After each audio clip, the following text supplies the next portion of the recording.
তাহলে আমাদের আজকের রাজসভার কর্মসূচি কি মন্ত্রী? আগে মহারাজ, নবাবের দূত বাইরে অপেক্ষা করছে। কি আশ্চর্য! এতক্ষণ বলনি কেন? এই প্রহরী। প্রণাম মহারাজ। নবাবের দূতকে শীঘ্র আমার কাছে পাঠাও। যথাজ্ঞা মহারাজ।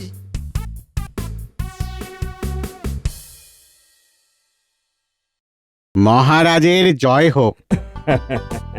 মুর্শিদাবাদ থেকে এসেছো, তুমি আমাদের অতিথি। আজ আমাদের আতিথ্য গ্রহণ করো। বলো বলো দূত, কি সংবাদ? মহারাজ, মুর্শিদাবাদ থেকে নবাব জানিয়েছেন যে উনি এখন আসতে পাচ্ছেন না, পরে যখন আসবেন তখন জানিয়ে দেবেন। ও আচ্ছা আচ্ছা, বেশ বেশ, তুমি এখন বিশ্রাম নাও, আর নবাবকে আমার শ্রদ্ধা জানিও। মার্জনা করবেন মহারাজ, আমাকে এক্ষুনি মুর্শিদাবাদে ফিরে যেতে হবে। ও তাই বুঝি? বেশ, নবাবে চাইছে। তুমি এখন তাহলে দিন থাকতে থাকতেই রওনা দিয়ে দাও। যথা আজ্ঞা মহারাজ।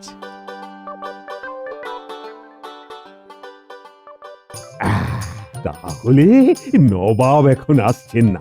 আচ্ছা মন্ত্রী, তুমি রাজকোষের অবস্থা বলো তো। রাজকোষের অবস্থা এখন বেশ ভালো। তা প্রজারা ঠিক মতো খাজনা দিচ্ছে তো?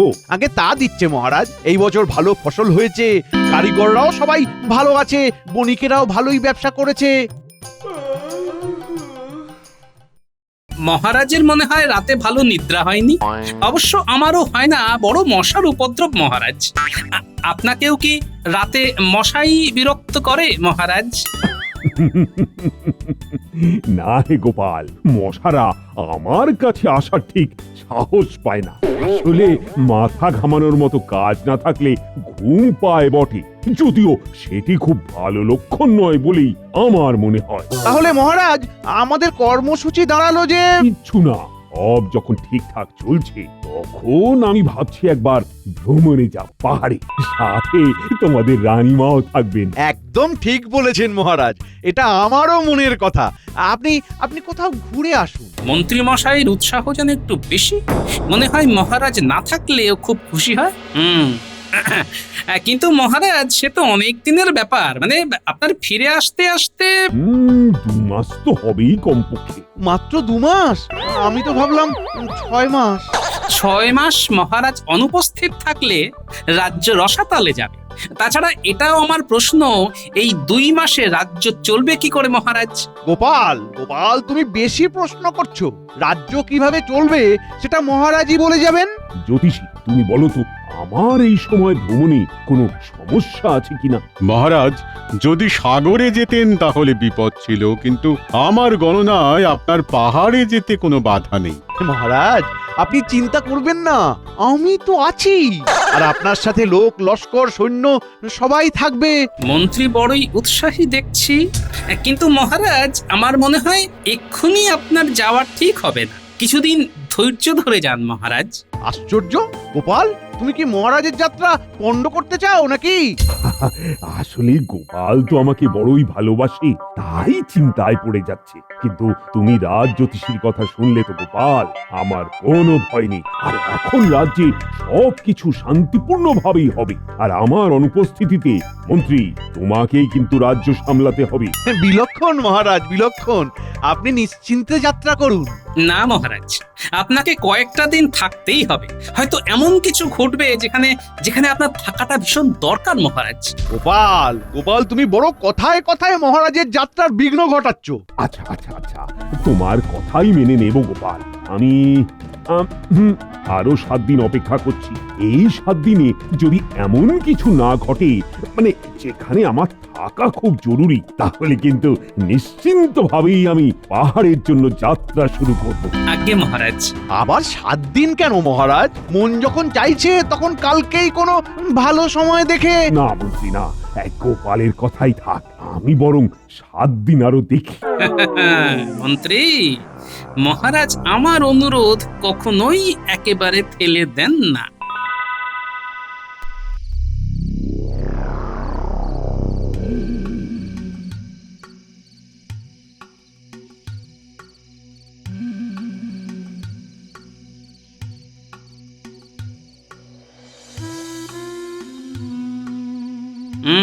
ব্যাপারটা দেখতে হচ্ছে। মন্ত্রীর ভাবসাব আমার মোটেই ভালো লাগছে না।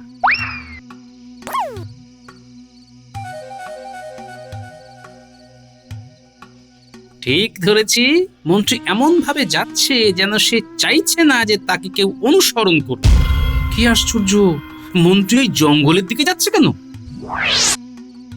বটা ঘটা, বাইরে আয়, এখানে কেউ নেই এখন, আয়। সাহস দেখো, বলে কিনা কেউ নেই। ওরে আমি আছি মন্ত্রী, কিন্তু আমাকে তুমি দেখতে পাচ্ছ না।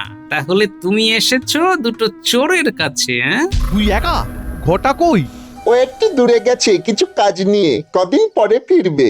উফ, কতবার বলেছি না আমাকে না জানিয়ে তোরা কোথাও যাবি না। কি হয়েছে মন্ত্রী মশাই? হয়েছে অনেক কিছু, অনেক কিছু, আর হবেও অনেক কিছু। ঠিক বুঝলাম না তো মন্ত্রী মশাই। আমি যেটা বলছি মন দিয়ে শোন। মহারাজ ভ্রমণে যাবে রানীকে নিয়ে, কালকেই চলে যেত, কিন্তু ওই শয়তান গোপাল ভেস্তে দিয়েছে। রাজা আর রানী যাবে দিন 7 পরে। আচ্ছা, কিন্তু তুই সবাইকে বলে দিবি এখন এই 7 দিনে কোনো চুরি ডাকাতি করে যেন গোলমাল না পাকায়, তাহলে রাজা কিন্তু আর যাবে না, এখানেই থেকে যাবে। আচ্ছা বেশ, কিন্তু আমাদের দিন চলবে কি করে মন্ত্রী মশাই? তোর একটা বড় কাজ আছে, তুই কাপালিক সেজে শ্মশানে বসবি। সেখানে যারা মরা পোড়াতে আসবে তাদের সবাইকে বলতে থাকবি রাজ্যে ঘোর দুর্দিন আসছে, রাজা রানী কেউ থাকবে না, মন্ত্রী, একমাত্র মন্ত্রী সবাইকে বাঁচাতে পারে। কিন্তু একথা কেউ বিশ্বাস করবে? প্রথমে করবে না, কিন্তু যখন দেখবে রাজা রানী ভ্রমণে চলে গেছে তখন করতে থাকবে। কিন্তু মহারাজ তো ফিরেও আসবে। না রে না, মহারাজ না থাকলে আমি নিজেকে রাজা ঘোষণা করে সিংহাসনে বসবো, বুঝলি? আর তুই থাকবি মন্ত্রী।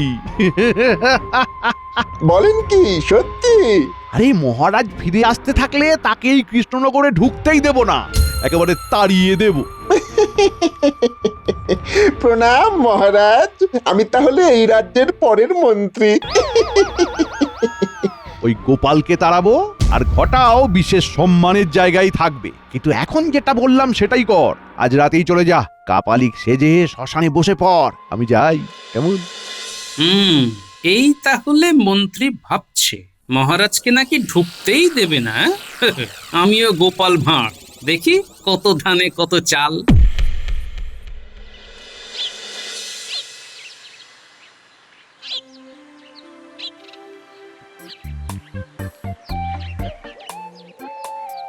বলো বলো গোপাল।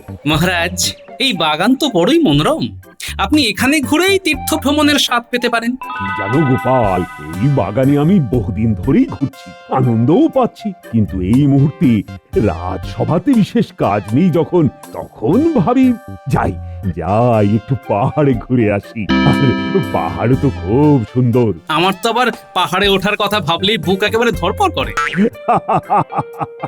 গোপাল, পাহাড়ে উঠতে গেলে তোমাকে যে আরেকটু রোগা হতে হবে। সর্বনাশ, রোগা হওয়ার উপায় যে আমার জানা নেই মহারাজ। প্রণাম মহারাজ, রানীমা এক্ষুনি আপনাকে অন্দরমহলে ডেকে পাঠিয়েছেন। সে কি, হঠাৎ কি হলো? ঠিক আছে ঠিক আছে, তুমি যাও। এত সকালে রানীমা ডাকছে কেন মহারাজ? চলো তো গোপাল, চলো। কি হয়েছে রানী? সকালবেলায় ঘর পরিষ্কার হয় তুমি জানো। হ্যাঁ তো। আজ পরিষ্কার করতে গিয়ে এটা আবিষ্কার হয়েছে। এটা দেখে মনে হচ্ছে অনেক পুরনো, কিন্তু এতে একটা ছড়া লেখা আছে। ছড়া? সে কি? মহারাজ, এ কোনো গুপ্তধনের সংকেত নয় তো? কি বলছো গোপাল? কিন্তু এটাই প্রাসাদের অন্দরমহলে এলো কি করে? হতে পারে মহারাজ, অনেক দিন ধরে আসবাবপত্রের কোনো ভাঁজের মধ্যে আটকে ছিল, আজ মুক্তি পেয়েছে। দেখি দেখি। সাবধানে ধরবেন মহারাজ, অনেক পুরনো তো, ছিঁড়ে যেতে পারে। এই যেন মনে হচ্ছে ধাঁধা। আচ্ছা, রাজসভায় এটি নিয়ে আজ আলোচনা হবে।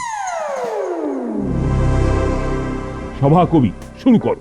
সবকিছুর মাঝে সব আছে, না বেশি দূর না বেশি কাছে। যদি যাও নৈরিতে আছে কাপালিক, শেষ প্রহরে খুঁজে না পেলে সবাইকে দিক। সবই সেখানে ভস্য, যে পাবে খুঁজে সে নমস্য। এ আমার কবিতা নয় মহারাজ। জানি জানি হে সভা কবি, এ তোমার লেখা নয়, এ এক অতি প্রাচীন পুঁথি। হ্যাঁ, সেই রকমই মনে হচ্ছে বটে মহারাজ। এ নিশ্চয়ই কোনো সংকেত। মহারাজ, এখানে কি কোনো গুপ্তধনের কথা বলা হয়েছে? সেরকমই কিছু মনে হচ্ছে। হ্যাঁ মহারাজ, এই গুপ্তধনের সংকেত। ওই যে বলা হয়েছে যে পাবে খুঁজে সে নমস্য। তার মানে কি কোনো মহান কেউ খুঁজে পাবে? তুমি পেতে পারো গোপাল, কারণ তুমি তো নিজেকে মহান মনে করো। কিন্তু এই ছড়ার ব্যাখ্যা করতে হবে তো, তাহলেই তো বোঝা যাবে। এ হচ্ছে গুপ্তধনের গুপ্ত সংকেত। মহারাজ, আমরা সবাই মিলে যদি চেষ্টা করি তাহলে এই ছড়ার ব্যাখ্যা হয়তো খুঁজে বার করা যাবে। কিন্তু মহারাজ, এটি একটি সাংঘাতিক ঘটনা। তা অবশ্য বটে। বিশেষ করে এটি যখন রাজবাড়ির মধ্যে থেকেই পাওয়া গেছে, তখন আমরা ভাবতেই পারি যে গুপ্তধন হয়তো এই রাজবাড়ির মধ্যেই আছে। মহারাজ, মহারাজ যদি আপনি অনুমতি দেন তাহলে আমরা রাজবাড়ির চারিদিকটা খুঁড়ে দেখতে পারি, হয়তো কোনো সুড়ঙ্গ। মন্ত্রী মশাই, আগে তো ছড়ার ব্যাখ্যা করা হোক। তুমি এসব পারবে না গোপাল, আমাকেই যা করার করতে হবে। মন্ত্রী মশাইয়ের মনে হচ্ছে গুপ্তধন খোঁজার ভীষণ তাড়া। কি বলতে চাইছো গোপাল? মহারাজ, গুপ্তধন থাকুক চাই না থাকুক, আমার অনুরোধ, এরকম অবস্থায় আপনি ভ্রমণে যাবেন না মহারাজ। আপনাকে এখানেই থাকতে হবে, আমাদের এটা ভীষণ বড় কাজ। হ্যাঁ হ্যাঁ, আমাকে তো থাকতেই হবে। আর তুমি বলেছিলে না, যদি কোনো বড় ঘটনা ঘটে তাহলে আমাকে থাকতে হবে। হ্যাঁ মহারাজ, এটা সত্যি বড় ঘটনাই বটে। আর তোমরা সবাই ভাবো, কাল রাজসভায় এই নিয়ে আলোচনা হবে।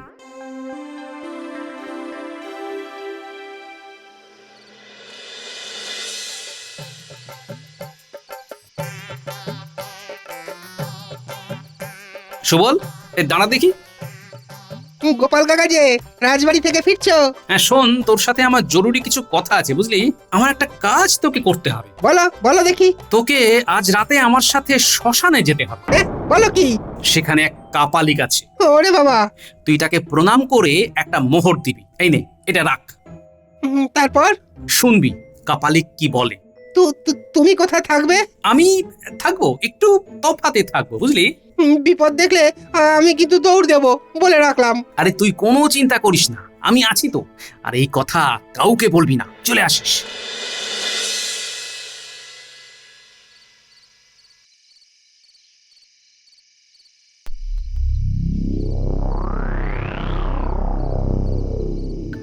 ওরে বাবা, ওকে দেখেই তো ভয় করছে। কোনো ভয় নেই, যা, এগিয়ে যা। কি চাস? বেশ বেশ, শোন রে, এই রাজ্যের ঘোর বিপদ। কি রকম বিপদ বাবা? এই রাজ্যের রাজা কদিন পরেই চলে যাবে, আর ফিরবে না। তোরা অনাথ হয়ে যাবি। সে কি বাবা, তাহলে রাজ্য বাঁচবে কি করে? তোদের মন্ত্রী তোদের বাঁচাবে। রাজা চলে গেলে সে যা বলবে শুনবি, তাহলেই তোরা ভালোভাবে বেঁচে থাকবি, না হলে সব ধ্বংস হয়ে যাবে, বুঝলি? যা, যতজনকে চিনিস সবাইকে কানে কানে বলবি। যা। আচ্ছা বাবা। যা, চলে যা, যা যা যা। আমার যা জানার সব জানা হয়ে গেছে, এখন কাল রাজসভায় যা করার আমি করব।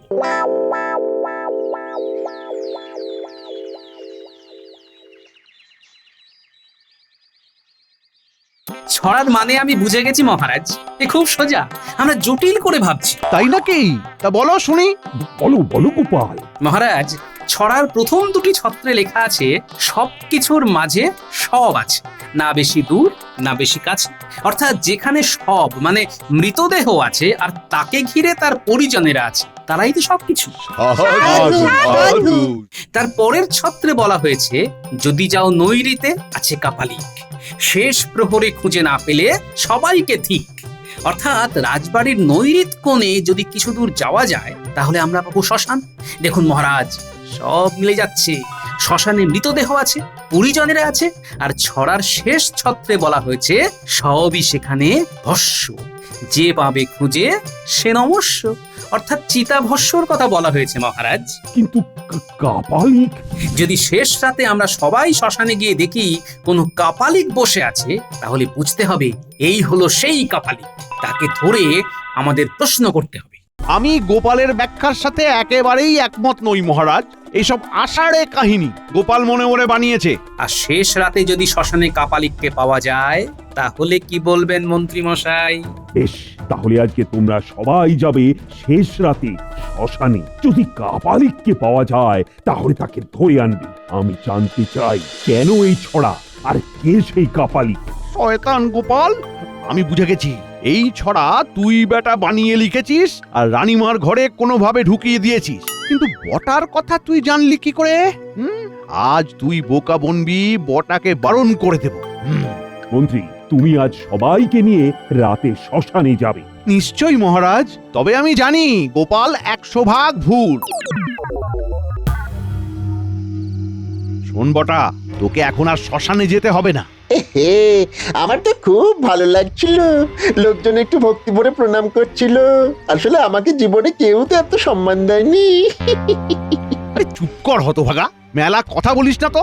যা বলছি সেটা শোন। এখন করা দিন যাবি না, এখানেই ঘাপটি মেরে থাক। সবে তো 3 দিন হয়েছিল। ঠিক আছে, আপনি যখন বলছেন তখন তো যাবই না। হ্যাঁ, আবার তোকে যখন সময় সুযোগ করে বলবো তখন যাবি। আগে ঠিক আছে, কিন্তু যদি একটু মোহর দেন তবে খুব উপকার হয়।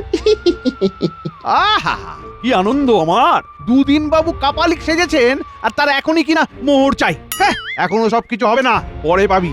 ভারী জ্বালা হলো মন্ত্রী মশাই। চুরিও করা যাবে না, আবার কিছু দেবেনও না, তাহলে আমার চলবে কি করে? করবি করবি, আরে একটু সবুর কর, সব করতে পারবি। এরপর তো আমি রাজা হব আর তুই হবি মন্ত্রী। তখন আমার মন্ত্রী হয়ে চুরি না ডাকাতি করবো? বাজে না বকে নিজের গর্তে ঢুকে যা। আমি এখন আসি।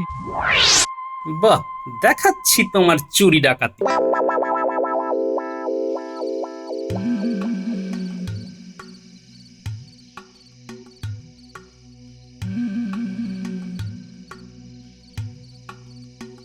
এই শেষ রাতে শুনেছি শ্মশানে প্রেত জাগ্রত হয়। খুব স্বাভাবিক, আমিও জানি। এখন মহারাজ বলেছেন যখন, তখন তো যেতেই হবে। আপনি বরং একটা ছড়া বলুন সভাকবি মশাই। রক্ষে করো গোপাল, আমার এমনিতেই ভূতের ভয় হাত পা ঠান্ডা হয়ে আসছে। কি জানি কি কপালে আছে।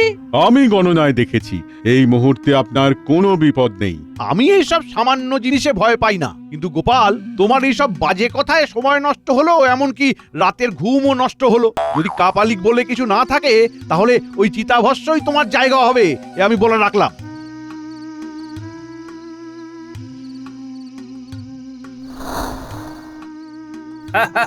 এই তো শ্মশানে এসে গেছি মন্ত্রী। এত বিরক্ত হচ্ছেন কেন? ওই যে ধুনি জ্বালিয়ে কাপালিক বসে আছে। ওরে বাবারে, শয়তান বটা, তোকে আজ মজা দেখাবো। কি মন্ত্রী মশাই, ভয় পেয়ে গেলেন নাকি? এখন আর কোনো বলার বাধা রইল না যে গোপাল তোমার ব্যাখ্যাই ঠিক। মানে আমি মন্ত্রী, আপনাদের সবাইকে বিপদ থেকে রক্ষা করবার দায়িত্ব নিয়ে এসেছি, আর তাই আমি একাই যাব কাপালিকের সামনে। আপনারা সবাই এখানে অপেক্ষা করুন। সেই ভালো, আপনি যান, সাথে পেয়াদা নিয়ে যান। এই কাপালিক সেই ছড়ার কাপালিক নাও তো হতে পারে। ওটা যদি 150 বছর আগের পুঁথি হয় তাহলে কাপালিক কি 200 বছর ধরে এখানে বসে আছে? গোপাল যাই বলুক, এসে কাপালিক নয়। তাও আমাকে ব্যাপারটা দেখতে হচ্ছে। চলো চলো পেয়াদা, চলো। এই শয়তান বটা, তোকে আজ আসতে বারণ করলাম, তাও তুই এসেছিস। তোর এত কিসের কাপালিক সাজার শখ শুনি? তোকে তো বললাম রাজা বাইরে ভ্রমণে গেলে আমি হয়ে যাব রাজা আর তুই হবি মন্ত্রী। রাজাকে ঢুকতেই দেব না, সবাই তখন কাপালিকের কথাই বিশ্বাস করবে। যা যা, এখান থেকে উঠে চলে যা।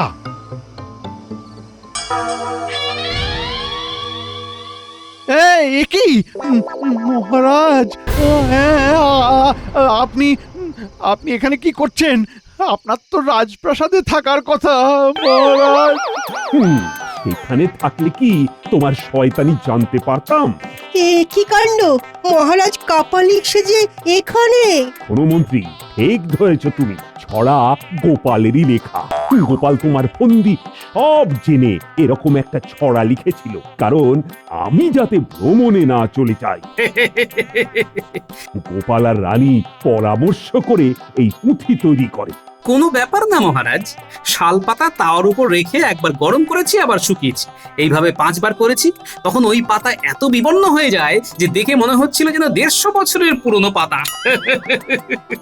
গোপাল, গোপাল তোমাকে ভীষণভাবে ধন্যবাদ। আমি তোমাকে পুরস্কার দেব। তুমি মন্ত্রীর শয়তানি ধরে ফেলে গোটা রাজ্যকে আজ বাঁচিয়ে দিলে। আর এমন মন্ত্রীর স্থান হবে গারদে। ভুল হয়ে গেছে মহারাজ, আর হবে না এমনটি কোনো দিনও না মহারাজ, ভুল হয়ে গেছে। দাদা, মন্ত্রীকে বেঁধে নিয়ে চলো আর গারদে ঢোকাও। হায় হায় হায় হায়, এ কি হলো, এ কি হলো আমার? মোক্ষম চাল দিয়ে গোপাল, আর তোমার বুদ্ধিতে আজ কাপালি সাজলাম। মন্দ লাগছিল না বটে, বরং বরং বেশ উত্তেজনা লাগছিল। গোপালের বুদ্ধির মতো কোনো যন্ত্র আমি এখনো আবিষ্কার করতে পারলাম না।